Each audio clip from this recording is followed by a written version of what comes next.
नमस्कार ग्रोवर्स। बहुत सारे हमारे ग्रोवर्स का एक क्वेश्चन रहता है बोरोन से रिलेटेड कि इसे हम किस फॉर्म में अपने पेड़ों में अप्लाई करें ताकि इसकी मैक्सिमम एब्जॉर्प्शन हो जाए। और बहुत सारा क्वेश्चन ये भी रहता है कि बोरोन बेटर है, बोरिक एसिड बेटर है, बोरोन की एथनोलेमाइन फॉर्म बेटर है या फिर ऑक्टाबोरेट टेट्राहाइड्रेट फॉर्म बेटर है जो कि पाउडर फॉर्म में होती है।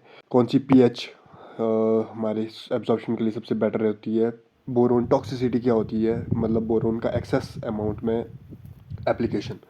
बोरोन की डेफिशिएंसी सिम्टम्स क्या होते हैं, बोरोन के फ़ायदे क्या होते हैं। तो ये पूरी की पूरी वीडियो बोरोन के लिए ही डेडिकेटेड होने वाली है। ओके, तो सबसे पहले बात कर लेते हैं कि किस फॉर्म में पेड़ इसको एब्जॉर्ब करते हैं।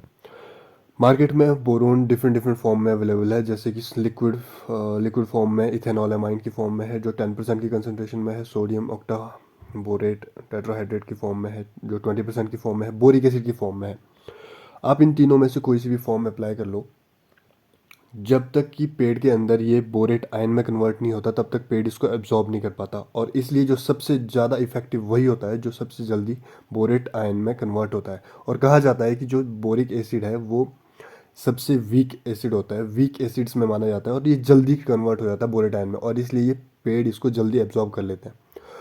तो जब पॉलिनेशन का टाइम होता है, जब पिंक बर्ड के आसपास का टाइम होता है, जो फर्स्ट स्प्रे करते हैं एप्पल में, मैं स्पेसिफिकली एप्पल की बात कर रहा हूँ, तो उस टाइम पे फर्स्ट स्प्रे बोरिक एसिड की रेकमेंड की जाती है। यस, तो इनिशियली आप बोरोन की स्प्रे बोरिक एसिड की फॉर्म में करें, फर्स्ट स्प्रे जो आप पिंक बर्ड पे करते हैं। उसके बाद जैसे अलग अलग लोगों के अलग अलग प्रैक्टिस हैं जो रिपीट करते हैं स्प्रेस, और पोस्ट हार्वेस्ट में भी स्प्रेस करते हैं, तो वो आप लिक्विड में बोरोन इथेनॉलमाइन पे जा सकते हैं, या फिर आप लिक्विड अगर नहीं भी करना चाहते हैं तो पाउडर फॉर्म में भी एनहाइड्रस फॉर्म में कर सकते हैं आराम से, राइट। फ़र्क बस इतना है कि जितना जल्दी घुलेगा, जितना जल्दी कन्वर्ट होगा बोरेट आयन की फॉर्म में, उतना जल्दी एब्जॉर्ब होगा।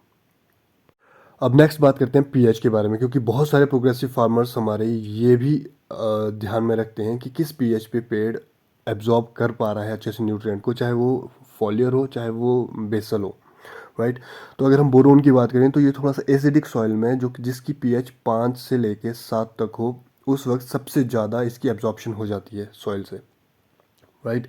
और थोड़ा सा जब इसकी पीएच 8.5 से ऊपर जाती है, ज़्यादा अल्कलाइन हो जाती है, उस वक्त भी इसकी एब्जॉर्प्शन थोड़ी सी इंक्रीज हो जाती है।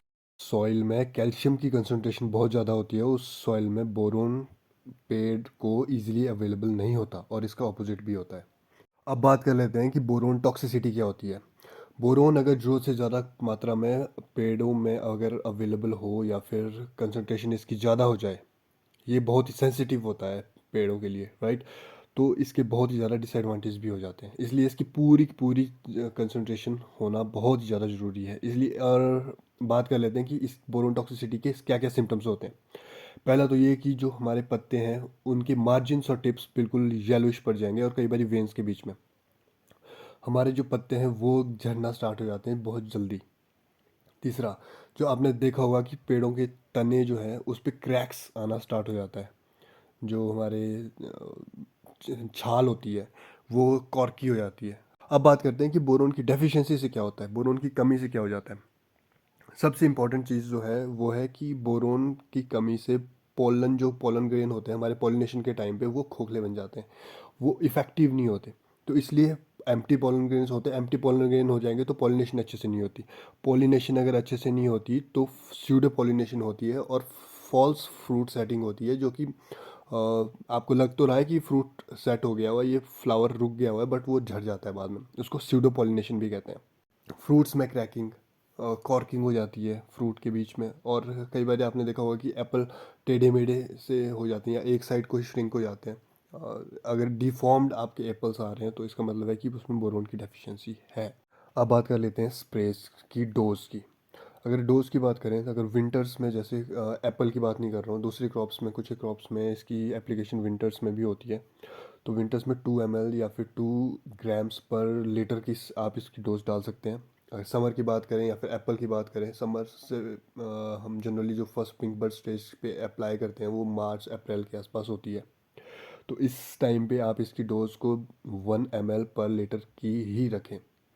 इससे ज़्यादा आपको अप्लाई करने की ज़रूरत नहीं है, क्योंकि फ्रूट बोरोन टॉक्सिसिटी होने के चांसेस बढ़ जाते हैं। अब आता है फाइनल पार्ट की इसके एडवांटेजेस क्या हैं, बोरोन के स्प्रेज करने के या फिर बोरोन के एप्लीकेशन के बेनिफिट्स क्या क्या है। सबसे पहले चीज़ तो हम पॉलिनेशन की ही बात करेंगे कि पॉलिनेशन के लिए बहुत ज़्यादा इफेक्टिव होता है। पॉलन की जो हेल्थ है उसके लिए बहुत ज़्यादा इंपॉर्टेंट होता है। पॉलन जो ट्यूब है जो पॉलिनेशन के टाइम पे बनती है उसके लिए बहुत इंपॉर्टेंट होता है बोरोन, राइट। अगर आपकी पॉलिनेशन बेटर हो रही है तो आपका ऑब्वियसली आपका फ्रूट सेट अच्छा होगा, आपका फ्लावर्स ड्रॉप नहीं होंगे, आपकी स्यूडो पॉलिनेशन नहीं होगी, आपकी सेल वॉल फॉर्मेशन में ये बहुत ज़्यादा हेल्प करता है। इसलिए ये ड्रॉट से रेजिस्टेंस को इंक्रीज़ कर देता है पेड़ की, इंसेक्ट और पेस्ट से बचाता है, क्योंकि अगर सेल वॉल आपका इंक्रीज स्ट्रॉन्ग होगा तो अंदर किसी को भी आने नहीं देगा। ये आपकी रूट डेवलपमेंट ओवरऑल जो है आपकी रूट्स की हेल्दियर हेल्थ के लिए इंपॉर्टेंट होता है। और फ्रूट क्वालिटी, ओवरऑल जो फ्रूट क्वालिटी होती है, जो टेस्ट होता है, उसमें भी हेल्प करता है बोरोन, राइट। एंड ओवरऑल जो फ्रूट प्रोडक्शन है वो इंक्रीज़ हो जाती है। तो ये बात होगी हमारी बोरोन के बारे में। आई होप आप लोगों को इस समझ आ गया होगा। अब अगर नेक्स्ट आप किसी भी टॉपिक के बारे में वीडियो चाहते हैं तो आप कमेंट सेक्शन में मेरे को बता दीजिए, मैं 100% उसके रिलेटेड रिसर्च करके आपको वीडियो ज़रूर बना के दूंगा, right. Thank you so much.